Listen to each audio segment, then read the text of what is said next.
Hey everybody, real fast before we start, I just want to let you know to stick around after the numbers to see the trailer for next week's kill count. Due to boring YouTube stuff, I'm going to start putting kill count trailers at the end of each episode rather than as their own short separate video. Alright, enjoy!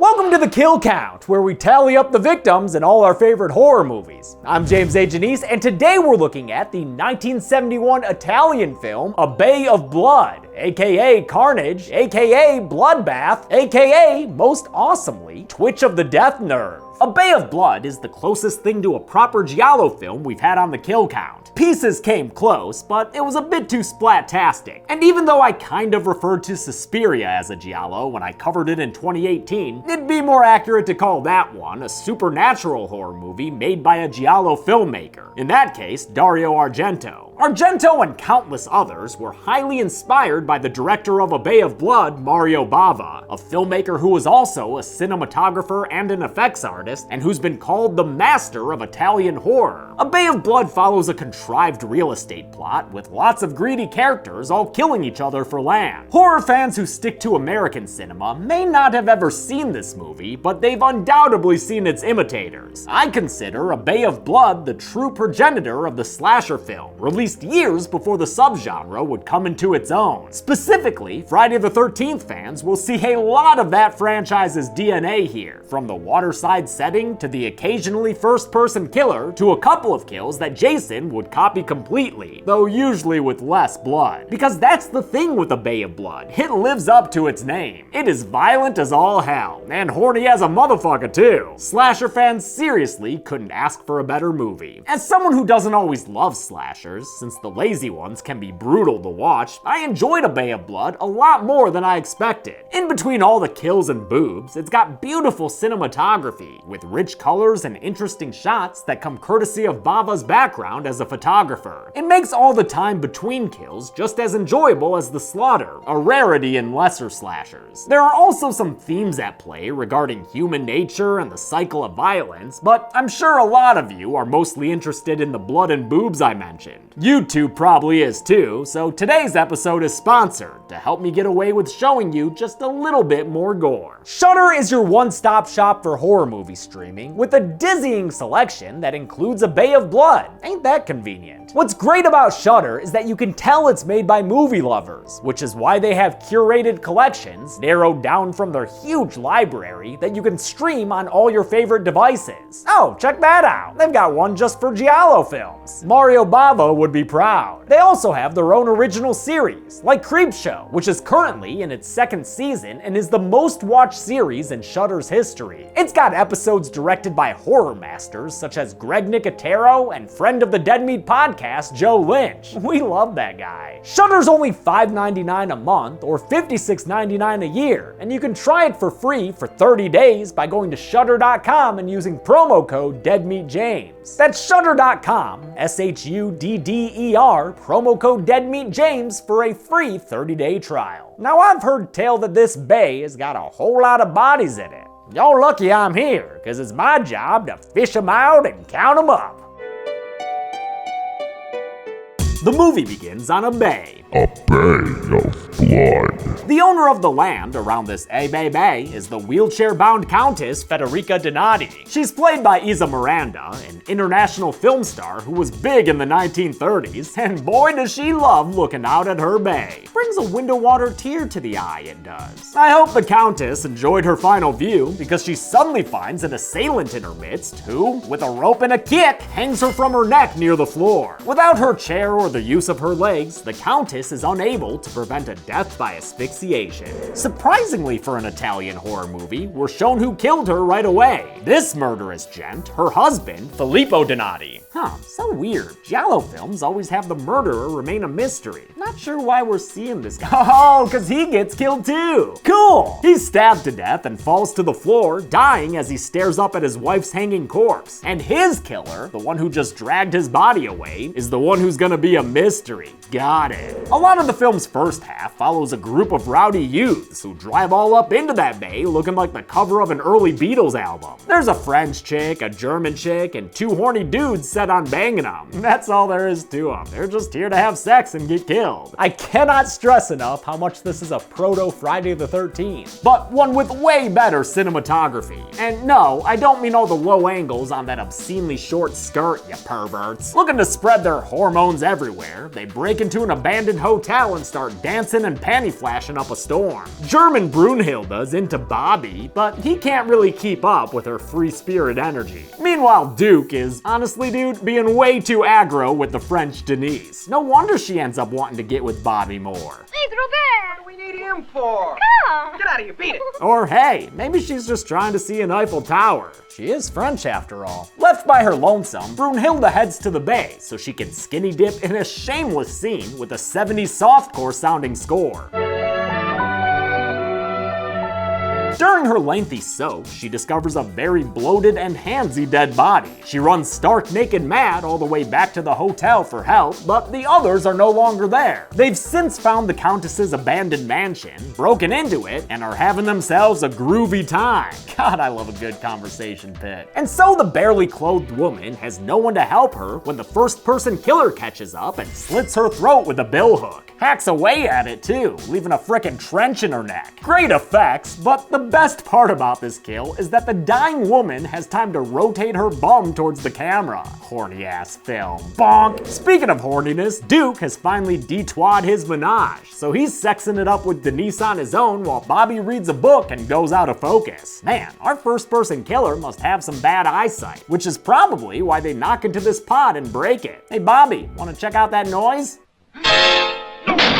Oh damn, get a billhook to the face! Bobby down! I love the suddenness of that kill. It reminds me of the Crispin Glover kill in Friday 4. I also love that the movie revels in the special effects of the kill's after effects. That leaves only two horny teens left to kill, and they get got with a spear that goes straight through the both of them. In bed. This kill, of course, would be recreated in a much less explicit way in Friday the 13th Part 2. Like I said in the intro, I consider A Bay of Blood the first ever slasher film. Sure, Psycho changed what horror movies could be, and Herschel Gordon Lewis's Blood Feast had some respectable splatter. But A Bay of Blood might be the earliest film that made a priority of coming up with fun ways to kill its characters. For instance, co-writer Dardano Sacchetti, who had written Cat O' Nine Tails for Dario Argento, came up with the Countess's wheelchair hanging death, while Bava himself came up with the mid-coitus double spear kill. To execute the executions, Bava enlisted makeup artist Carol Rambaldi, who would go on to win 3 Oscars for his work in special effects. For the 1976 King Kong, where he designed and engineered the giant ape, Alien, where he designed the xenomorph's mechanical head, and E.T. the Extraterrestrial, where he designed frickin' E.T. the Extraterrestrial. No wonder the kills in Bay look so damn good. In fact, this movie was such a graphic departure from Bava's earlier, more subdued work that Christopher Lee, who starred in Bava's 1963 The Whip and the Body, walked out of a screening of A Bay of Blood in disgust. Majestic music and sweeping landscape shots transition us out of the teen tourist slaughter scenes and into the murder mystery plot. This very confusing story involves the people who live around the bay, like psychic Anna Fossati, played by Laura Betty, who made something of a career out of playing eccentric characters like this. In her tarot cards, Anna keeps seeing harbingers of doom for the bay,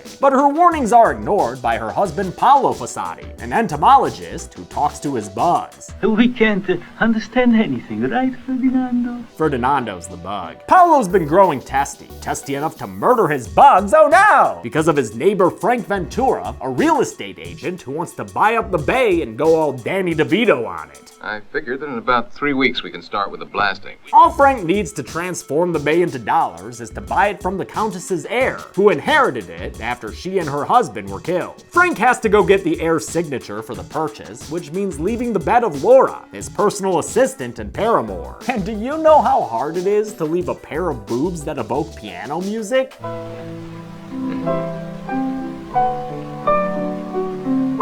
I think I saw a tear in his eye there. Frank isn't the only one interested in buying up the bay. Another prospective owner is outsider Renata Donati, the estranged daughter of Filippo Donati, the guy who murdered his wife the Countess before being killed himself. Since Filippo's body was dragged away, he's only considered missing right now. And with no other bodies around hers, the Countess's death was ruled a suicide. It's a verdict that not everyone buys. Anna Fossati thinks it's bullshit and tells Renata to her face. She even mentions her correct theory that Renata's father killed his wife. I really came to find out about my father's disappearance, not to hear moral judgment passed on him. Renata is a strong lady, which is no surprise seeing as she's played by a Bond girl, the late Claudine Auger, who was Domino in Thunderball. Renata bullies around her much softer husband, a guy named Albert, who seems to be the more attentive parent to their two kids. They left them in a true knot cart before heading to the bay. Don't want those kids swimming around in A bay of blood. During Renata's visit with the Fossatis, she discovers she's not next in line to inherit the bay. Anna tells her that her stepmother, the Countess, had another heir, an illegitimate son.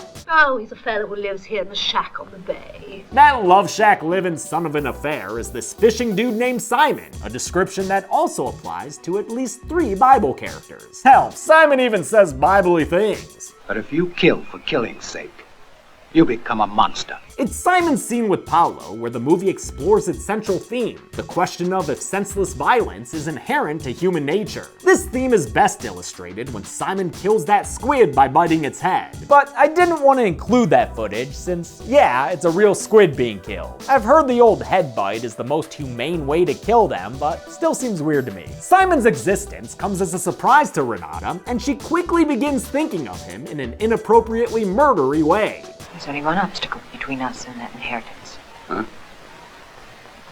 Nothing. Well, actually, Ren, there's another obstacle. Frank Ventura, who's just about done buying the bay from Simon. Renata and Albert track down the heir and ask him where her missing father is. With the help of an octopus and a couple of crash zooms, they get their answer. Octopus love human. Octopus hug human. Renata gets ill seeing all this interspecies love, and Simon, who swears he only just found this body, tells them to take her nausea up to Frank Ventura's place. While Albert goes to get their car, Renata uses Frank Ventura's sink to splash some cold water on her face. It's here that she finds a bunch of dead teens all huddled together against the wall. Now, we the audience still don't know who killed these kids, but Renata thinks it's Frank Ventura, a reasonable suspicion given that she found them in his home. Also, he has an axe. She's unable to keep Frank behind a closed door, but she is able to use a pair of scissors to cut sharp glass and short screams. Frank is left on the floor with a wound in his leg, a scissor wound. And after Paolo discovers his body, he hurries through the woods hoping to get help. Albert also discovers Frank's body, which his wife Renata readily accepts responsibility for. She tells Albert to stop Paolo from telling anyone about the murder. Hurry before he calls the police. Stop him before he ruins everything, Albert. I can't just... How am I going to... Go on, move! Although she probably could have just killed Paolo herself with that death glare she got. God damn, girl! Albert complies and catches up with Paolo right as he's calling the police. He stops him from tattling by strangling him to death with the phone cord, a kill that leaves him out of focus right in front of the camera. The next person for Rennie and Al to worry about is Paolo's now widow, Anna, who's walking around living her best bitchin' witchin' life. She too finds Frank's body and its pocket wound, but before she can figure out what to do next, Renata takes an axe and cuts her head off. And what a beautiful match cut we get there, folks, even if it's to a cheaply inserted scene that only serves as a reminder of Renata and Albert's kids. The married murderers reconvene, with Albert much more freaked out about his actions than his psychopathic spouse. If you're such a coward as to want to dump the whole thing on my shoulders, go right ahead. But I have no intention of losing the bay right now, when it's ours. The last thing they'll need to do to inherit the bay is to kill Simon, so let's get to it with some fun times drum times. Hell yeah. I love the weirdly cheery score by the late Stelvio Cipriani almost as much as I love Bava's cinematography. Bava had to serve as his own cinematographer, by the way, because this movie had that low a budget. In fact, they're not even filming in real woods here. They shot mostly around the beach house of producer Giuseppe Zacariello. Bava faked the forest, you see, by putting foliage in the foreground of the camera. Simple, but effective. On their way to commit Simon'side, Renata and Alfred see a red car drive by. It's Laura, Frank Ventura's confidant with the musical memories. She's here to check on Frank because she's one of those His Girl Friday types, and she finds him in his home, hurt but still alive. He sends her to Simon for help since the two of them are business partners, but when she gets there, she finds Simon in a nasty mood because he's figured something out about her and Frank. You and Ventura convinced Donati to murder my mother. Simon calls Laura every name in the book while accusing her of trying to marry his mother's husband. That would be Filippo Donati, of course, whom Simon casually admits to murdering. You thought you could take my mother's place, didn't you? No. But I'm going to kill No, you wait. like I did Donati. I have nothing to do with it. Now we're getting into twisty and turny territory, so a flashback tries to put some things in focus for us. Frank Ventura wanted to buy the bay from the Countess Donati, but she refused to sell it. She preferred to keep it in her family instead of letting him develop it. During the failed negotiations, Laura found and pocketed the Countess's diary. Later, she read it aloud to Frank, who became inspired after hearing a passage that ended with some dramatic romanticism. Read that last part. All is finished. Oh, dear death, come swiftly, come silently. Since the Countess had penned a statement that suggested thoughts of suicide, Frank hatched a plan. Laura would seduce the Countess's husband, Filippo Donati, and with those musical boobs of hers, convince him to kill his wife. They'd leave the diary by her body so it would look like she killed herself, and then Filippo would inherit his wife's bay and be able to sell it to Frank. They didn't expect Simon to kill Filippo for murdering his mom, or for him to find out about the plot and get all pissed at Laura for her involvement. He attacks Laura and kills her with a strangling in the shack on the bay, watching her life fade away. Simon takes a post-murder stroll, and we hear in an echoey voiceover that his Vic list is much longer than Filippo Donati and Laura. He's also responsible for killing the quartet of teens. He did so to cover up his earlier crime after Brunhilde saw Filippo Donati's handsy body. Not sure what to do after all that murder, Simon called Frank Ventura for help. In exchange for Simon's newly inherited bay, Frank agreed to help him flee the country and start a new life. Tomorrow, then, you'll get your money as planned. Your tickets and your passport.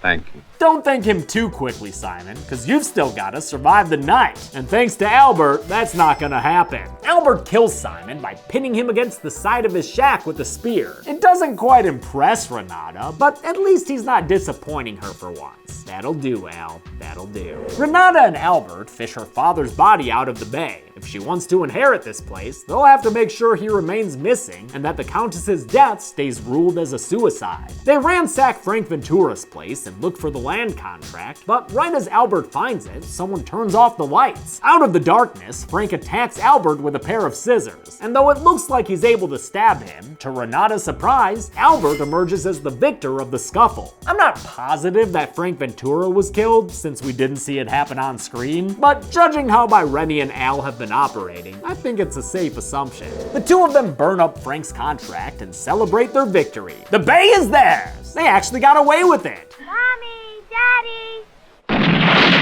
Oh, what? Shit, never mind. Renata and Albert get gunned down at the 11th hour by their almost entirely forgotten kids, who begin a new cycle of violence without even knowing any better.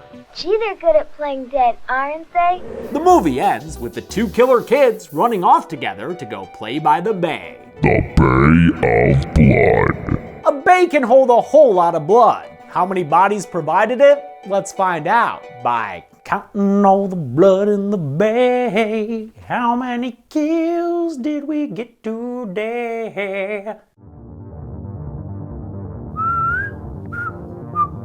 13 people died in a bay of blood, just like the title number of the series that would imitate it. The victims consisted of 6 women and 7 men, all of them pairs of lovers except for Simon, who died stag. With a breezy bay runtime of 84 minutes, that left us with a kill on average every 6.5 for 6 minutes. I'll give the golden chainsaw for coolest kill to the twofer of Denise and Duke. I like Anna's decapitation, but the double spear really sums up the sexiness and violence that these types of movies are known for. Plus, it got cribbed by a Jason movie. Talk about influential. Dual machete for lamest kill will go to Frank Ventura, probably stabbed in the dark by the previously meek man known as Albert. And that's it. A Bay of Blood came out in 1971 and might very well be my favorite Friday the 13th. Until next time, I'm James A. Janice. This has been The Kill Count. On the next Kill Count. Happy birthday to me. Happy birthday to me. Happy birthday, dead me James. Happy birthday to me. Virginia, I've got a knife. It's my motherfucking birthday, y'all, so it's time for a birthday-themed horror movie. Happy Birthday to Me is an early 80s slasher with a splash of giallo mixed in. Look at those black leather gloves. Jenny Wainwright is a popular student at Crawford Academy, with friends who excel at sports and cool car stunts. Oh, wow! You made it! But popularity can't bring back repressed memories, and Ginny can't remember a pivotal accident that killed her mom. Her blackouts increase as her friends go missing, and it all leads to a wild finale at her birthday party. Happy birthday to me. This week, watch a slasher that features realistic characters and creative kills. What happened before the accident? You've got to try to remember. And this Thursday, my birthday, watch The Kill Count on Dead Meat. Happy Birthday to Me can currently be watched on the pictured streaming platforms. Dead Meat always recommends you watch the movie for yourself before its kill count. It's the only way to have your own properly informed opinion. Kill counts are never meant to replace the experience of watching a film. Thanks a lot for watching this week's Kill Count. I want to thank some patrons like Skylar Grace, Joseph Harris, Weedman, Jen, and Carrie Scranton. Let me know what you think of having the Kill Count trailer at the end of each episode like this. 4 years in, I'm still trying to figure out how to best do YouTube, even though I just want to make fucking videos, man. Now's a good time to remind you that in August, I'm going to start remaking the Friday the 13th Kill Counts. And no, it's not because I'm running out of ideas, it's just that Kill Counts have gotten a lot more informative since I did them 4 years ago, and I want to do that series right. Alright, be good people.